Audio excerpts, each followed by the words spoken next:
Hi, welcome to Milk and Honey Heritage Farms, and thank you so much for being here, and I'm Heather.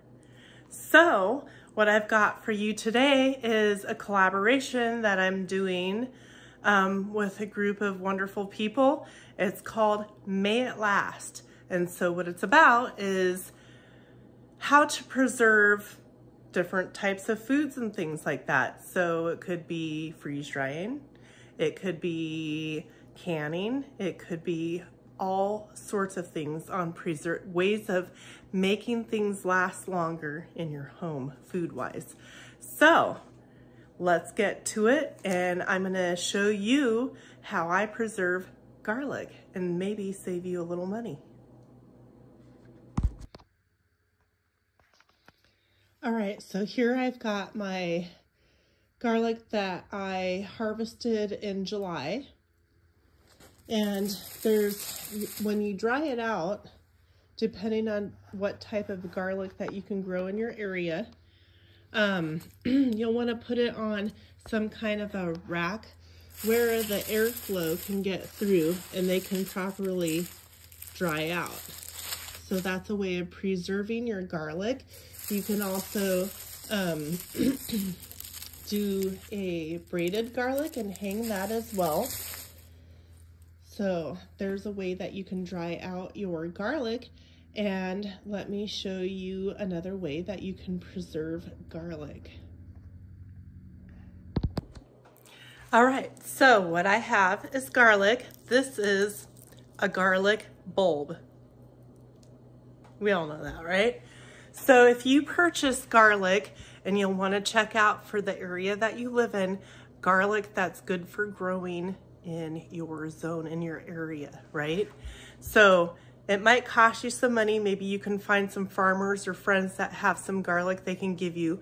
So typically in most areas in the US that I know of, I don't know about all around the world, but in the US, October and November is when you want to plant your garlic.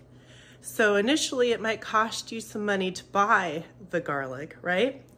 So then after that, every year it continues to prosper and grow you more. So in October and November, you're going to peel your bulb apart and plant the fatter part of the garlic into the ground.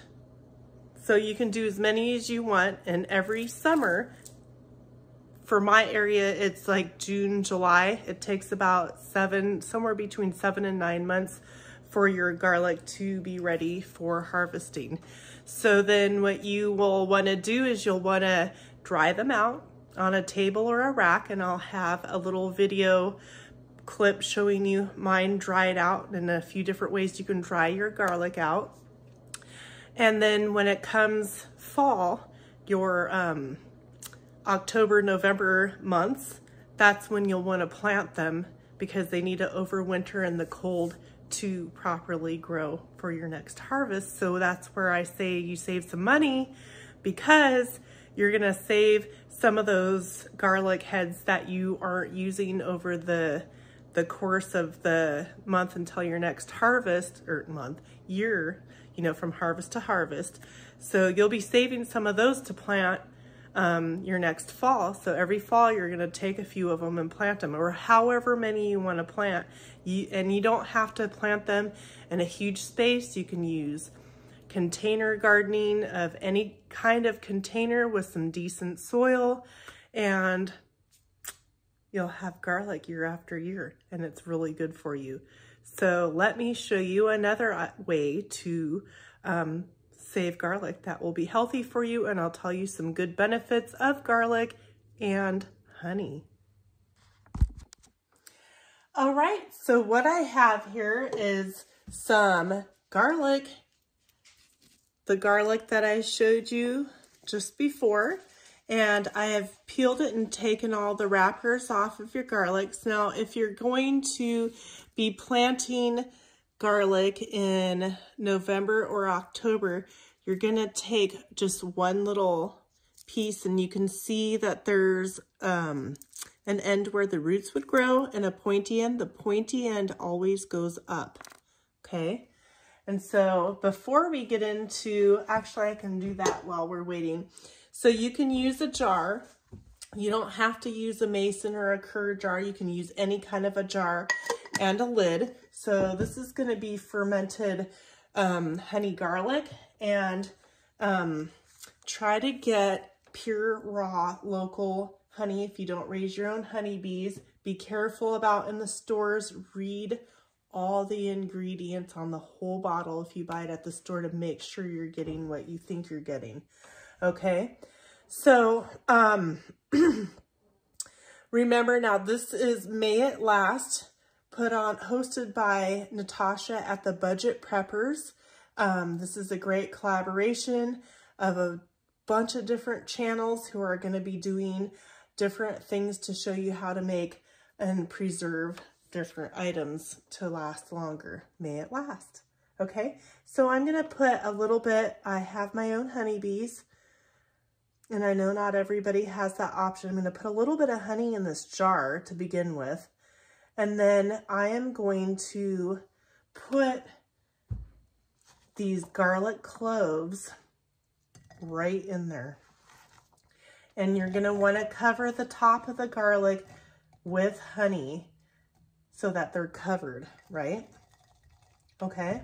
And then each day, or however many times I would like, I can take a little spoon and spoon one piece out and eat it. And it's really good. So the benefits of garlic is, now make sure you do your own research, is garlic can reduce the severity of cold symptoms. It may help manage cholesterol and blood pressure. It has enzyme called allicin. It's allicin or allicin. Sorry if I'm saying it wrong. It's an anti-inflammatory, antioxidant, antibacterial, and anti-cancer properties that's in garlic. Okay, and yes, I wrote down my notes so that I didn't forget anything. And raw honey has approximately 22 amino acids, 31 different minerals, and a wide range of vitamins and enzymes. So you can add more garlic if you want to your jar. You can have any jar, any size, and you just let this sit on your counter for forever in a cool place on your counter out of direct light. And you just take, I have honey in my fingers. It's delicious. Anyways, there's so many benefits in the garlic and in the honey. So that's an option for preserving your garlic, as well as just drying it out. I know there's many, many other ways that you can preserve garlic. But I just wanted to take you along and show you a few things that I do in my home. You can use this on toast. You can just eat it plain with a spoon, one at a time, here and there throughout the week, every day if you choose. Yeah, it's a lot of great, it's great to have. And like I said, this will essentially cost you nothing if you plant garlic every year from your own garlic. So initial costs might cost you some money to buy the garlic that grows in your area, but you just, you know, when it comes fall time, you're just going to take some of these, take cloves out and plant them like 1 inch apart. Yep, that's it. So check out in my description box all the channels that have amazing things that they're going to be showing you on how to preserve different things in your home. It's always good to keep learning and growing. And I hope you give this a try. At least plant some garlic. It's good for you. You can fry it up in a frying pan, add it to pizza or into your burritos, into your soups. You can dehydrate it as well. There's all kinds of things you can do with your garlic to save it and use it in all your soups and recipes and things like that to help your system. And it's a good thing to have that's kind of natural and really good for you. So anyways, thanks for joining me. Leave a comment and share and like and visit all those other channels. And thank you, Natasha at The Budget Prepper, for putting this collaboration together. May it last. Have a beautiful day, everyone.